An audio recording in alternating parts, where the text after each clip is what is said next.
Είπα, φυλάξω τα οδούς μου του μη αμαρτάνειν μεν γλώσσι μου.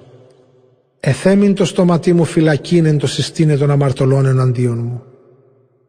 Εκοφώθην και εταπεινώθην και εσύγησα εξ αγαθών και το άλγημά μου ανεκαινίσθη. Εθερμάνθη η καρδία μου εντός μου και εν τη μελέτη μου εκαυθήσεται πυρ. Ελάλησα εν γλώσσι μου. Γνώρισον μη, Κύριε, το πέρας μου και των αριθμών των ημερών μου, τι έστιν, ή να γνώ τι υστερώ εγώ.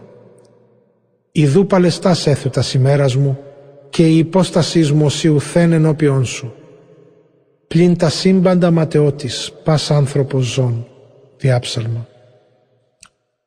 Μεν τη γενικόνη διαπορεύεται άνθρωπος, πλην μάτιν ταράσεται.